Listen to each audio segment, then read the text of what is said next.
Hello, how are you? My name is Yuchen. I sell books at Printed Matter and I teach bookmaking workshop at Printed Matter St. Mark's. I hope you're healthy and safe and maybe getting used to a new routine. Printed Matter is also trying to get used to the new reality. At the same time, carry on with our mission, that is the dissemination, the understanding and appreciation of artist books. We've launched a series of online programming to our website and Instagram and YouTube channel. I've made a couple videos on bookmaking and properties of paper, contents on the material aspects of artist books. We would also like to talk about the conceptual aspects of it, and I just decided to make this horizontal to differentiate.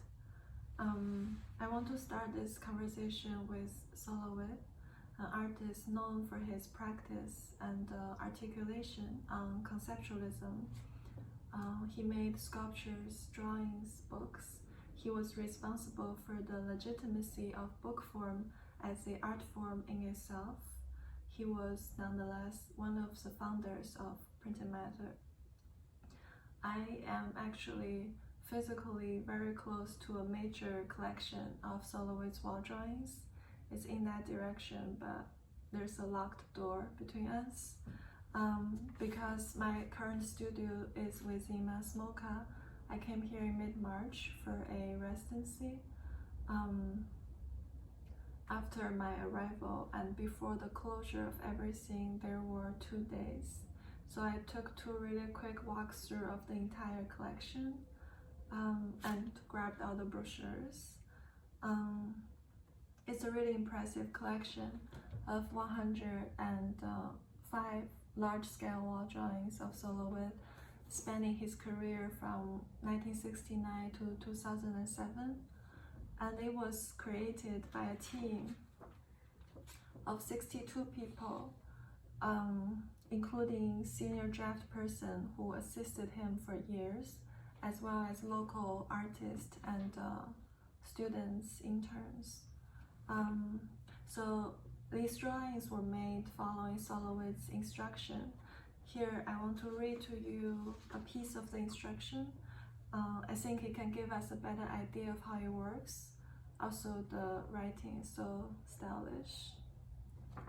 On a wall surface, using a hard pencil, place 50 points at random. The points should be evenly distributed over the area of the wall.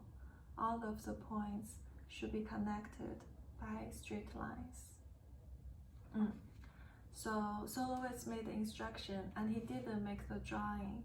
And in fact, this separation between the conceiving of a work of art and the actual making of it was at the center of Sol LeWitt's approach to conceptualism. He wanted to address the ideas in art instead of the result, the object. So we can actually understand Sol LeWitt's work primarily as the instructions, as imaginations, as potentials, as intangible, and because of that, distributable, multiple, and without end. In that sense, conceptualism was a radical solution to the commodification of artwork. Think of a painting or a sculpture. It has a long history of being traded and owned as a really, really expensive commodity. And there's only one original surrounded by this unique aura. But even if you purchase a wall of Sol LeWitt's drawing, it will be harder to purchase the wall than to purchase a painting. But even if you do, you kind of can make that idea your private property, because anyone who understands the idea kind of owns it.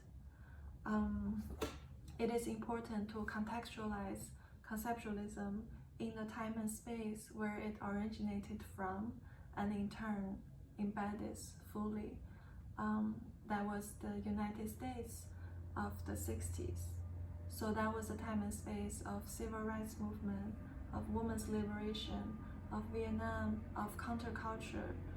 I think the democratic implication in Sol LeWitt's practice was strong and diffused.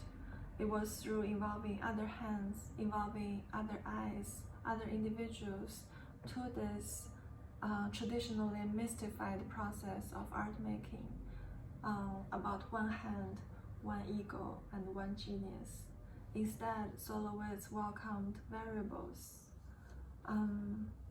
aesthetically and politically, and I think the entanglement of these two is so fascinating and crucial that we shall come back to. But aesthetically and politically, Sol LeWitt's pursuit for multiplicity and for dissemination very naturally led him to book form. A lot of his books are titled with extremely neutral language. Here I want to read to you some titles. These are what Print Matter have in stock at the moment of Sol LeWitt's books.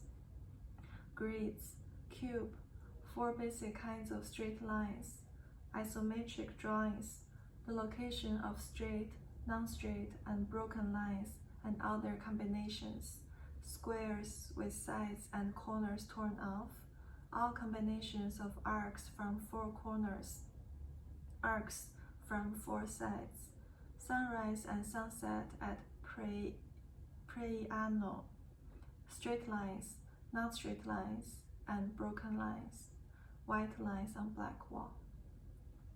There's an Italian city name that I failed to pronounce, but we will link all of these books to the video so you can browse them.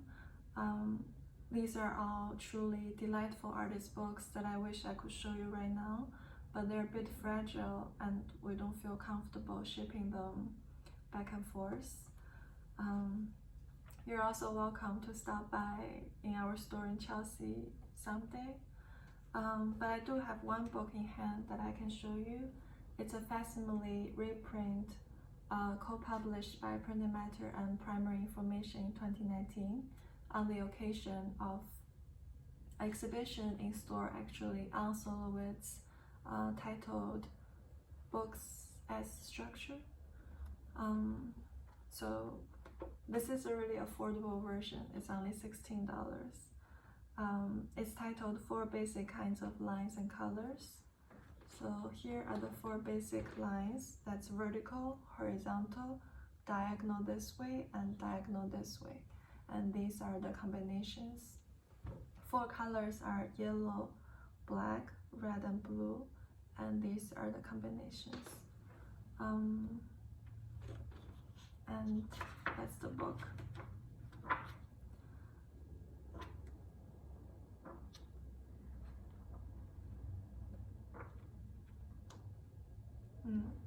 I think with the format of a book and the action of reading and the habit of learning that our bodies associate with this action of reading, Sol LeWitt could really elaborate and communicate his ideas. He actually said in one of the interviews, I needed a small book to show how the work could be understood and how the system worked. I think this candid urge to explain something to the viewers is so refreshing to me, disarming, almost lovely. I think it is true that there is a slight and gentle didactic tone in Sol LeWitt's work that I enjoy very much. I started working at Print Matter before I saw any of his wall drawings. So I was first exposed to his book work, and I remember when I visited Dia Beacon for the first time and saw his wall drawings for the first time, I had a strong illusion that I was walking in a book. Every wall a page and every room a spread. And in turn, I understood more of the manifold space that a book could provide, and Sol LeWitt mastered. He actually wrote Art Right in 1976, art shows come and go, books stay around for years. I think for him and for a lot of artists at that time, books can be seen as an alternative to exhibition, a portable gallery, and politically a strategy to bypass the art world, which was also one of the main themes of the 60s and 70s. But obviously, art world doesn't want to be bypassed, and they didn't value Sol LeWitt's book as much as his drawings and sculptures, which later actually motivated him to establish an alternative distribution network for this alternative format of artist books. In Lucy Lepart's work, printed matter was triggered by Sol LeWitt's involvement in making artist books which got no respect. Dealer used them as freebies, paid to draw in collectors to buy the big stuff. We both took them more seriously and wanted them to become a real option for artists. And that was the origin story of printed matter. Last week or 2 weeks ago, depending on when are you watching this video, but earlier in April, we had the Printed Matter History Week, and a lot of wonderful historical materials were uploaded to our website and on social media platforms. Among them, there was a video that's a panel discussion on printed matter at Judson Church in 2015 that I found so informative. I recommend you to watch the whole thing, but here I just want to quote Mike Glear when talking about the original consignment policy, when there was no selection process and printed matter would just take anything that's submitted, which by the way is no longer true, but here's what Mike said about that policy then. The early thing about not curating, we need to tie it back to Sol and his aesthetics, because when he's creating artwork, he will select a set of variables, and he will round the variables to all the permutations, and he will show all of them as if they are equally interesting. That was a great thing because that was challenging the idea of value hierarchy. So he sort of applied that to printed matter. All these things are interesting. Let's resist judgment. I couldn't help but type this part down when I heard it. Not only a beautiful insight in itself, but I think this type of connection between how he worked with geometry shapes and how he worked with people, between his tendency of aesthetics and his style of administration, between the harmony of colors that he orchestrated and the harmony of a community that he nurtured, this coherence, this penetration, this translation of certain type of ideal is what I find endlessly inspiring. That's all I need to say about Sol LeWitt. And like I said, all of the books that I mentioned will be linked to this video. You might also find the donation button somewhere around this window. If that's something you can afford to, please consider making a donation to Printed Matter. You'll be greatly appreciated. Thank you. Take care.